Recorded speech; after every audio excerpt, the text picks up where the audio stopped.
Hi, and welcome back to the second webinar in a series about opportunities that streamed XR is creating for the manufacturing industries. In this series, we meet thought-leading experts from technology companies and research groups working in the forefront of XR. Last time, we met NVIDIA, who joined us talking about streamed XR. Thank you so much for the great interest that we got. And for those who missed this, check out the webinar in the link below. My name is Felicia Lai Jakobsson, and I am the Deputy Process Manager within Visual Sweden. And today we're very excited to have Ericsson with us. This webinar series is hosted by Visual Sweden and the project Augmented Operator, which aims to explore solutions for empowering the operators by the use of visualization technologies such as augmented reality. Augmented Operator is supported and hosted within the Vinnova-funded innovation initiative Visual Sweden, and we have over 100 partners aiming to together create Europe's most attractive innovation environment for visualization and image analysis. And we do this through activities within the societal, industrial, and medical application field. But now over to Augmented Operators Project Manager, Thomas. Hi, Thomas. Hi, Felicia. Thank you for the introduction. So today we're going to focus on 5G and edge computing and what it will mean for XR within manufacturing. As we all know, 5G and edge computing are very hype technologies, but how does it work and how and when can we use it? To answer these questions, we have invited one of the partners in our project, Ericsson. With us today, we have Philip Bonner, that is Account Director for Ericsson in UK. Philip has been with Ericsson for over 25 years and have been working in project with some of the biggest operators on the market, such as BT, Vodafone, and Verizon. And now Philip works mainly within the 5G and private network space. Today, Philip will tell us about how Ericsson worked together with Hyperbat, a large vehicle battery manufacturer in UK, to speed up the manufacturing process with help of 5G, edge computing, and XR. So now over to Philip, and afterwards, me and Philip will have a panel discussion. So welcome, Philip. The stage is yours. Hi, Thomas. Thanks for having me. So, my name is Phil Bonner. I'm the lead for Ericsson as part of the collaboration of a number of leading companies, and I'll guide you through this innovative manufacturing use case. Ericsson's role is to enable the 5G connectivity that makes this whole use case come to life within a busy factory. So, first and foremost, who are Hyperbat? Well, they're a joint venture between two companies, Williams Advanced Engineering and Unipart. They're a manufacturer of traditionally kind of combustion engines, but they've joined forces to actually build batteries for new electric vehicles. So what is they're trying to achieve? Now, the challenge for them is that battery manufacturing is really complicated compared to combustion engine, many parts. It's also new technology. It's actually quite manual as well. So the design organization and the manufacturing organization, are working on very different things, but they all have to come together. And they're looking at how can they utilize the tools that the design center use, in this case, CAD, computer-aided design and computer-aided manufacturing. How can they work much closer together with the actual manufacturing team to bring their designs to life? And also the factory is a busy place. They want to remove wires, they want to declutter, and they want to take advantage of the new technology that comes along in order to achieve that. So the background for this use case is how can we achieve that? And this drew a number of really interesting ideas, how we can use 5G connectivity, how we can use high bandwidth, low latency, edge compute, together with state-of-the-art VR in order to bring the factory team and the design team much closer together. So we're going to play a little video here, which just kind of gives you an insight as to kind of what we're trying to achieve. The use case really is very high end. As I said, we're utilizing 5G and what 5G brings to us. And what you'll see in the video is how we're trying to represent that. So today we have the design team fully working in a CAD system.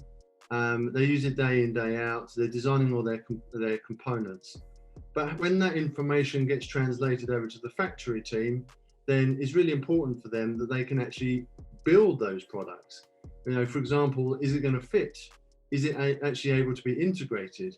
In some cases, you know, simple things like you're not able to get the screwdriver or the spanner or the bolt or whatever actually into position because of the tightness of the components in what is a very complex battery chassis. So what we've done is extend the CAD environment from the design actually into the manufacturing factory, such that those guys can actually work together. And hopefully you can see that how the factory team through VR can work alongside their actual prototypes together with the design teams to ensure that the whole efficiency of the manufacturing process is improved. So first of all, why are we here? So we believe that whilst 2G, 3G and 4G has provided mobile connectivity to consumers, 5G is bringing so much more additional capability, namely performance, security and reliability. And in the industrial kind of concept, then it gives a real chance for new ways to be more efficient and more productive. So as I said, this use case, we've got two groups of people. We've got the design team working on CAD in a completely different design center, geographically located from the factory. So they can't work physically together. And of course, in times of COVID, that's been really born to bear. The feedback loop at the moment is that the factory, between the design and the factory can be quite cumbersome, can be quite time consuming, particularly in relaying the intricate components. It can sometimes take, you know, many days for a solution to be fully understood by the factory, for them to understand it, work out how it's going to fit. If there's any changes, there's a very slow kind of feedback loop. And it's all very, very manual.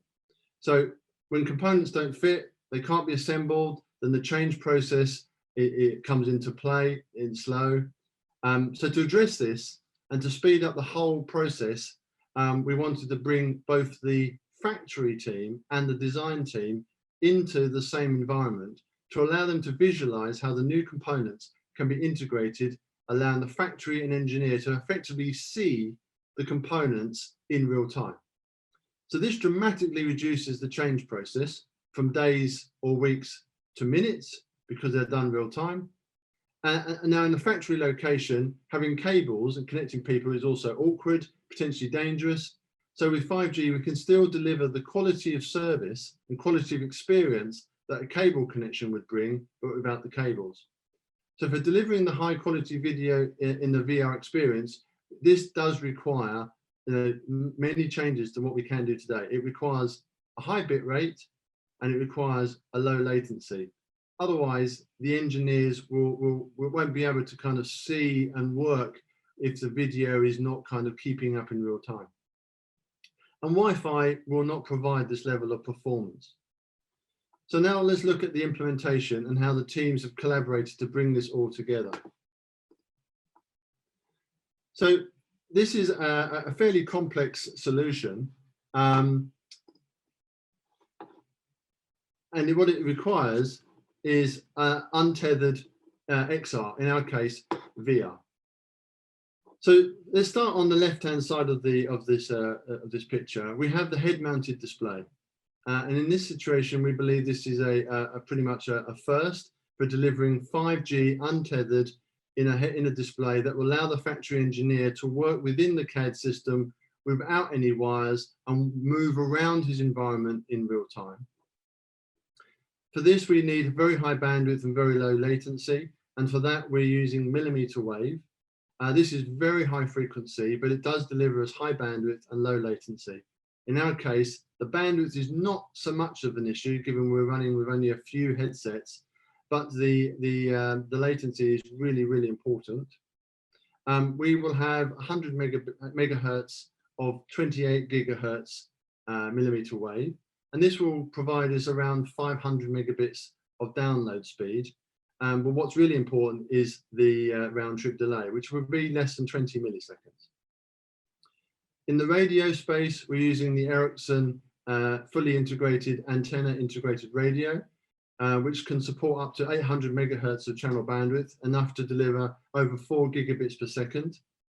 And this is mated to our baseband unit that converts those radio signals back to digital signals that's managed by the core. Now, the 5G core is a kind of miniaturized version, shrunk down into a single Dell server, and that's controlling all of the connectivity that we need. And we have a secondary Dell server that we use for some ancillary activities like secure remote access, backups, and OSS. Now, our applications are cloud-based, virtual running for the control plane, applications like data session management, mobility, policy controller, subscriber management, and the gateway controllers. And all of that provides us both the security, the performance, and the reliability that we need for this type of application. Management of the entire solution is managed via graphical user interface that we can manage remotely, so we don't need support staff on site, therefore leaving the factory team to do what they need to do. Connecting all that together is a site router, which is connecting our core to the radio, as well as the existing Siemens Team Center that does the CAD, and that connects the design team to the factory, and then connects the Radical client. And finally, directly connected to the 5G core is the Dell server that's containing the Cloud XR from NVIDIA and Radical from Masters of Pi, which ensures the shortest distance. So we are directly connecting the application that is on that secondary Dell server directly to the core and directly to the radio, which means everything is very compact and will deliver us the performance that we require. And then the design center is connected via the internet to bridge two sites together. So in this solution, 5G is providing wireless, high quality connectivity with both security and reliability, and there'll also be considerable bandwidth remaining for other use cases that requires quality of service and wireless connectivity, such as sensors, asset tracking, robotics, as may be beneficial for Industry 4.0. And we believe that whilst removing the wires in this kind of CAD system, there are many other opportunities to allow other use cases to coincide and coexist with the solution we're putting in. So, for example, we see that there may be opportunities for them to remove much of the wires that are around their production line, particularly when they are changing production from different car chassis, different customers at any given time. It can sometimes take many days or even weeks to reconfigure the production line.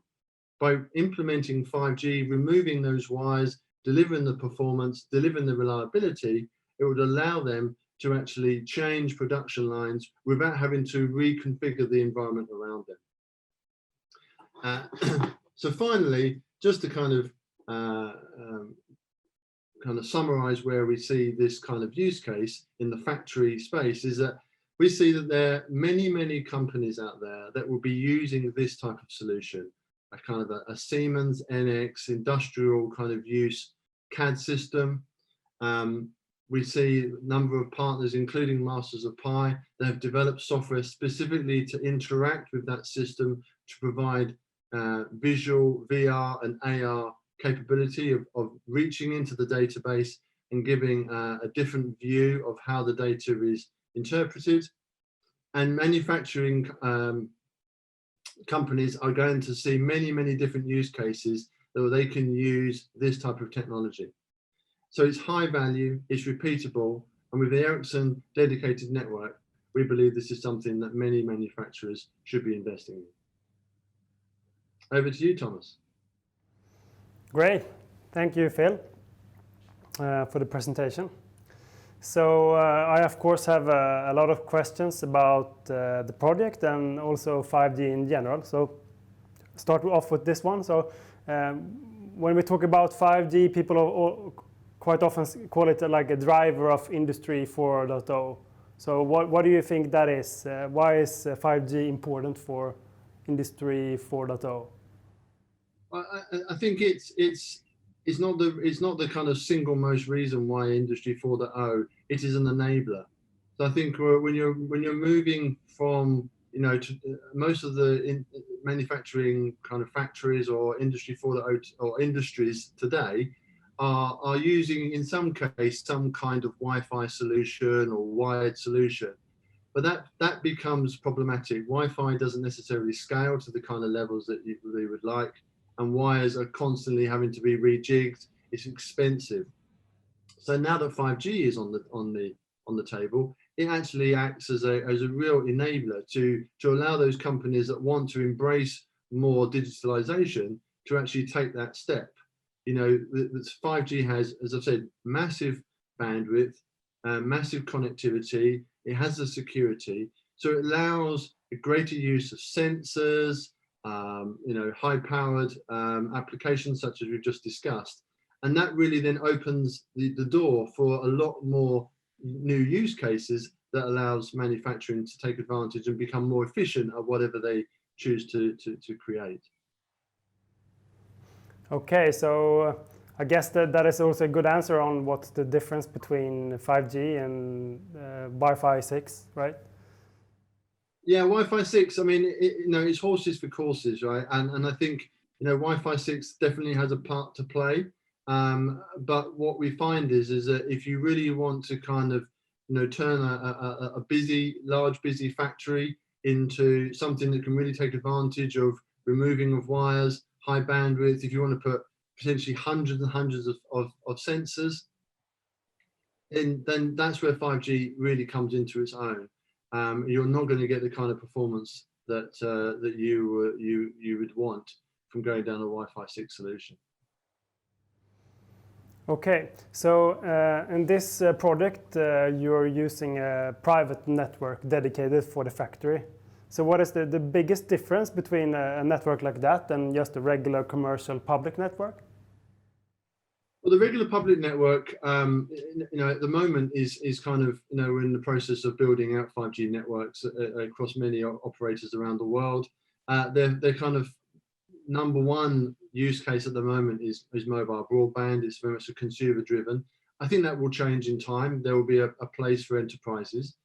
What we do with private networks is really just kind of dedicate a 5G network for the enterprise to be able to have complete control over the coverage, the spectrum, the performance, and also from a security integrity perspective.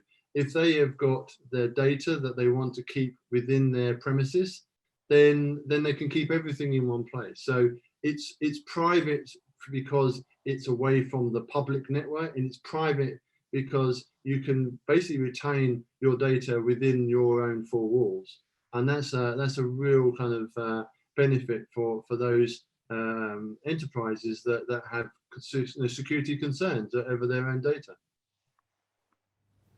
Okay, great. So you described a rather big project with many partners, and you're somehow exploring a new field. It must be one of the first solutions like this on the market. So I wonder, in these projects you quite often learn a lot and get a lot of findings. Could you share some of the most important findings you have done in this project? Yeah, well, first of all, let's say something about the collaboration. I think that what's really kind of key for this is it's unlikely that you're going to have a kind of a one organization is going to bring everything to the party. Collaboration is really key. I think one of the key learnings here is that you need to have a willingness from all parties to come together for the greater good. In this particular project, as you will see from the material that I've gone through, we actually have a wide selection of partners, right? We're working with British Telecom in the UK, that are really kind of pulling together the kind of prime, they're bringing together their expertise in building networks, and bringing it together. You need people like Qualcomm, or the headsets, or the end devices, all the way through to the actual applications. So it's not just about, no one is going to walk into a store and say, I'd like 5G. They're more like to say, I want a way of being able to be more efficient at how I manufacture electric vehicles in this particular case, right? And by bringing everyone together, in this case, under the kind of guidance of British Telecom, the operators can bring all of the different parts of the puzzle together for the end customer's benefit. And we see that as really key. We've done a lot of work over the last 3 or 4 years, stimulating the marketplace, understanding the different use cases and what brings those use cases together. In our particular case, we needed high-powered radio, we needed low latency, we needed a 5G enabled headset, because that was really important, that they couldn't use it tethered, which would require Wi-Fi, or it would require a wire. That's not something that they can use. And then we needed some really clever application development teams that can build the software that can actually reach into a CAD system and visualize that data to allow the manufacturing team to actually see the data and work with it on the bench, but also in front of their eyes to see it. So this is kind of one of the key learnings, is it has to be a collaborative approach, and then it needs to come together under someone that can drive this forwards. And that's a real key message that comes from this. It's going to be very difficult for one person to do it all. Okay, so I guess this was done as a proof of concept, but would you say that the technology is mature enough to take to production? Yes, I would. I think clearly that there may need to be a little bit of maturity, but I think in terms of the work that's started so far, I think that to start small and build up from there is really important. Let's not wait until we got it perfect. I think that it's good enough to actually start working, and I think there are many enterprises out there that would want to kind of take advantage of this type of technology. But I definitely think it will only improve, right? That we move to kind of newer versions of 5G, more radio, different headsets, different types of headsets. I think it's going to improve further. But I think for the moment, it's certainly better than the alternative, which is a manual process. So no, I think it's ready to go. Great. So it's not all companies that could set up a 5G private network. So do you have any advice how companies, for example, in our product, could practically explore 5G? Or do Ericsson have like test beds or something like that? Or can you provide the service of setting up a private network for a project or something like that? The way that Ericsson is approaching this particular situation is to support our existing customers, our existing operators, which we have, we have presence in practically every country on the planet. So we've realized that we need to support our operators. The operators that already have a significant amount of experience. They generally have extensive relationships with enterprise customers, and they can bring to bear that whole ecosystem, as I said, as part of the kind of collaboration. They know the right partners to bring together. So if you would like to kind of take advantage on this, then please reach out to Ericsson. We're happy to help, or indeed your existing operator, enterprise services, who I'm sure can hook you up to the right solution. Okay.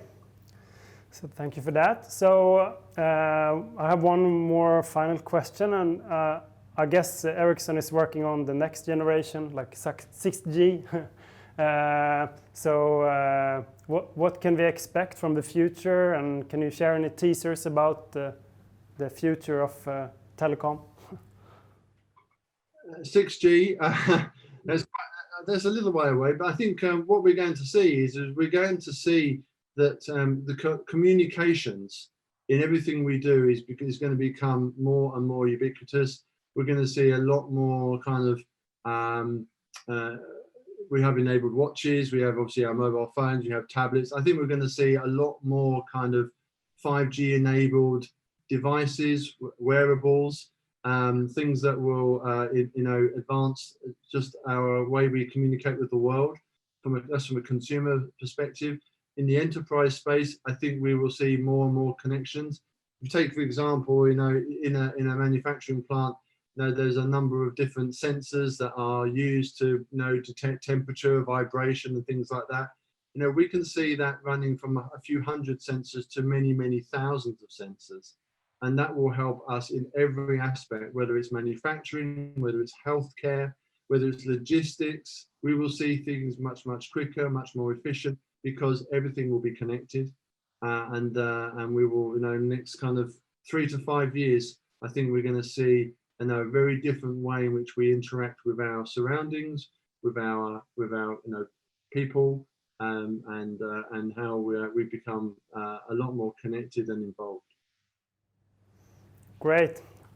I already look forward to the future. Okay, but thank you, Phil, for joining us. And thanks to Ericsson for supporting the project. And also a big thank you to our viewers that are watching this. And I'd also recommend you to check out the Augmented Operator webpage. There are more webinars there, and we will also post new webinars. So thank to all of you, and see you next time. Bye-bye.